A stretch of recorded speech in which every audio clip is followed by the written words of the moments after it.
Hello friends, അപ്പോൾ നമുക്കിന്ന് കുറച്ച് സ്പോക്കൺ ഇംഗ്ലീഷ് സെൻറ്റൻസുകൾ പഠിക്കാം. ഫസ്റ്റ് പോയിൻറ്റ്, ആരോഗ്യം വളരെ പ്രധാനമാണ്. ആരോഗ്യത്തിൻ്റെ ഇംഗ്ലീഷ് എന്താ? ഹെൽത്ത്. വളരെ, വളരെ എന്ന് വെച്ചാൽ വെരി. പ്രധാനമാണ്, ഇമ്പോർട്ടൻറ്റ്. അപ്പോൾ നമുക്കിത് എഴുതാം. ഹെൽത്ത്, ഹെൽത്ത് ഈസ് വെരി, വളരെ very. Health is very important.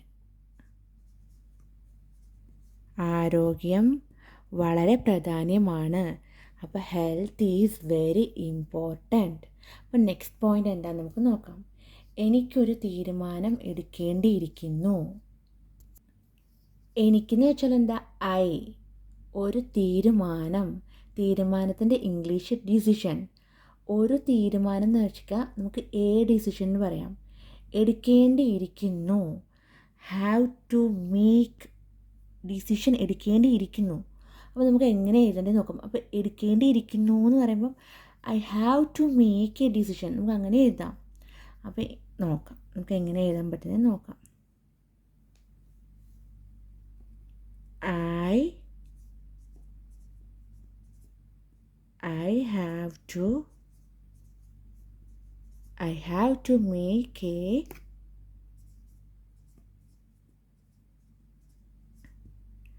have to make a decision.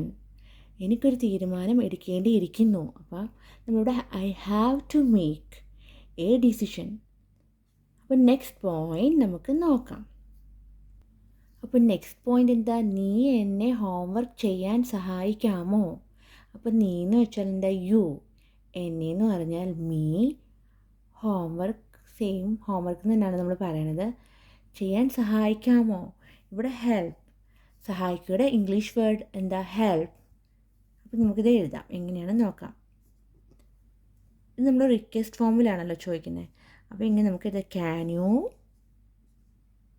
You help me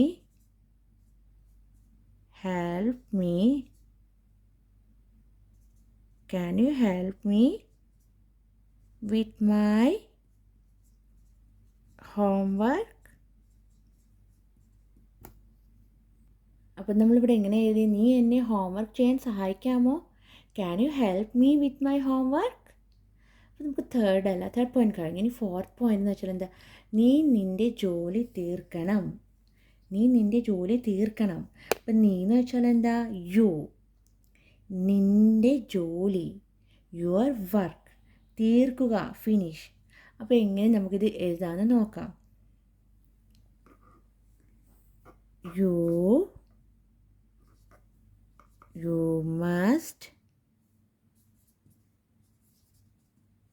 must finish your work. അപ്പം നീ നിൻ്റെ ജോലി തീർക്കണം. You must finish your work. തീർക്കണം എന്ന് പറഞ്ഞാൽ എന്താ? ഫിനിഷ്. അപ്പം നമ്മളിവിടെ ഫോർത്ത് പോയിന്റ് പഠിച്ചു. ഇനി നമുക്ക് നെക്സ്റ്റ് പോയിന്റ് നോക്കാം. അപ്പം നെക്സ്റ്റ് പോയിന്റ് എന്താ? ദിവസേന ഇംഗ്ലീഷ് സംസാരിക്കാൻ ശ്രമിക്കൂ. അപ്പോൾ ദിവസേന എന്ന് വെച്ചാൽ എന്താ?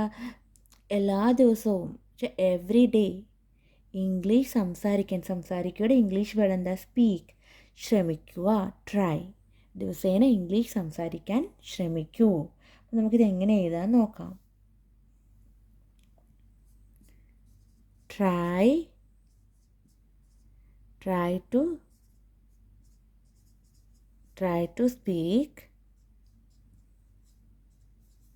to speak English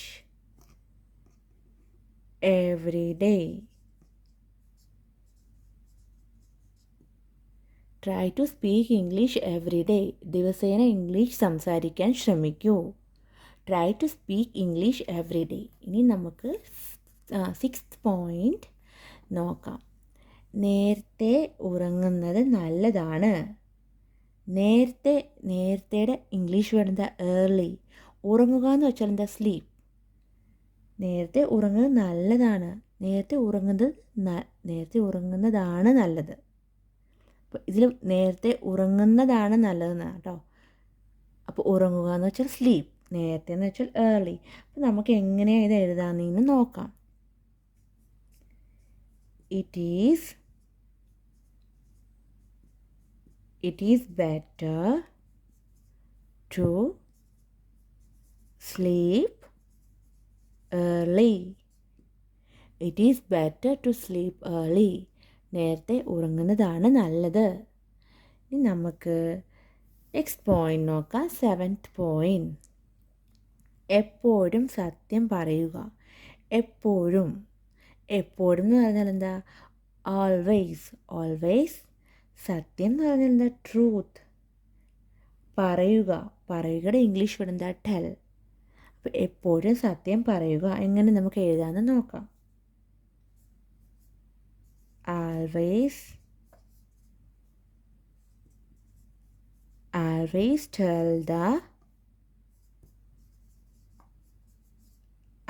tell the truth.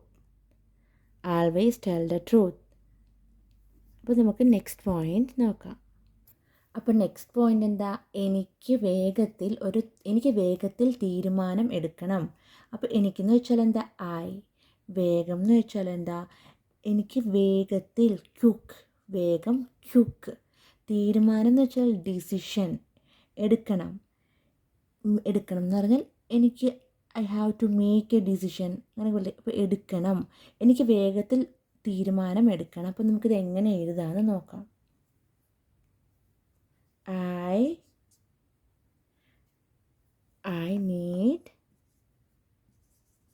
I need to make a quick എന്ന് വെച്ചാൽ വേഗം. I need to make a quick decision. എനിക്ക് വേഗത്തിൽ തീരുമാനമെടുക്കണം. I need to make a quick decision. അപ്പോൾ നെക്സ്റ്റ് പോയിന്റ് എന്താ? നാളെ നേരത്തെ എഴുന്നേൽക്കാൻ ശ്രമിക്കൂ. നാളെ എന്ന് വെച്ചാൽ ടുമോറോ. നേരത്തെ ഏർലി. എഴുന്നേൽക്കുക വേക്കപ്പ്. ശ്രമിക്കുകയുടെ ഇംഗ്ലീഷ് വേർഡ് എന്താ? ട്രൈ. അപ്പോൾ നാളെ നേരത്തെ എഴുന്നേൽക്കാൻ ശ്രമിക്കൂ. അപ്പോൾ നമുക്കിത് എഴുതാൻ നോക്കാം. Try to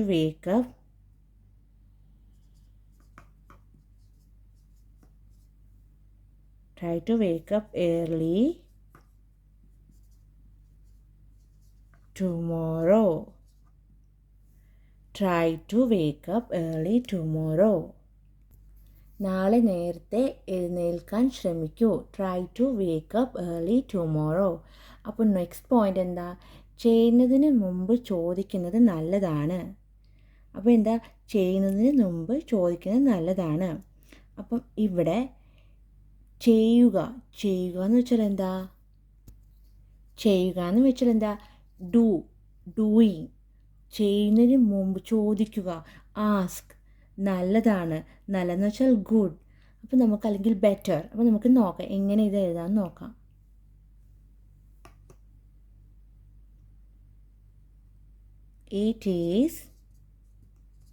It is better to ask. എപ്പോഴാ? before doing. It is better to ask before doing. ചെയ്യുന്നതിന് മുമ്പ് ചോദിക്കുന്നത് നല്ലതാണ്. It is better to ask before doing. അപ്പോൾ നെക്സ്റ്റ് പോയിന്റ് എന്താ? ഇത് ലാസ്റ്റ് പോയിന്റ് ആണ്. എനിക്കൊരു പുതിയ നോട്ട്ബുക്ക് വേണം. അപ്പോൾ എങ്ങനെ നമുക്ക് ഇത് എഴുതണ്ടേ? എനിക്ക് ഒരു പുതിയ നമ്മൾ ചേർക്കാം. പുതിയ ന്യൂ നോട്ട്ബുക്ക്. അപ്പോൾ ഇവിടെ ഞാൻ എന്ന് പറഞ്ഞാൽ ഒരു നോട്ട്ബുക്ക് ആയിട്ടാണ് ഞാൻ ചേർത്തത്. അല്ലെങ്കിൽ നമുക്ക് 2 നോട്ട്ബുക്സ് എഴുതാം. ഇപ്പോൾ ഇവിടെ എനിക്ക് ഒരു നോട്ട്ബുക്ക് വേണം. അപ്പോൾ നമുക്ക് ന്യൂ നോട്ട്ബുക്ക് എന്ന് എഴുതാം. വേണമെന്ന് വെച്ചാൽ എന്താ? നീഡ്. അപ്പോൾ നമുക്കിത് എഴുതാം.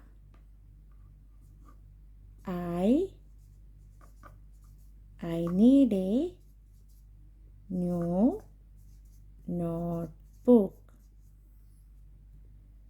എനിക്കൊരു പുതിയ നോട്ട്ബുക്ക് വേണം. I need a new notebook. അപ്പോൾ നമ്മൾ ഇന്ന് ടോട്ടൽ 11 പോയിൻറ്റ്സ് പഠിച്ചു. അപ്പോൾ 11 പോയിൻറ്റ്സ് സ്പോക്കൺ ഇംഗ്ലീഷ് സെൻറ്റൻസാണ്, ചെറിയ സിമ്പിൾ സെൻറ്റൻസാണ് നമ്മൾ പഠിച്ചത്. അപ്പോൾ നമുക്ക് നെക്സ്റ്റ് ക്ലാസ്സിൽ വീണ്ടും കാണാം. Okay, bye friends.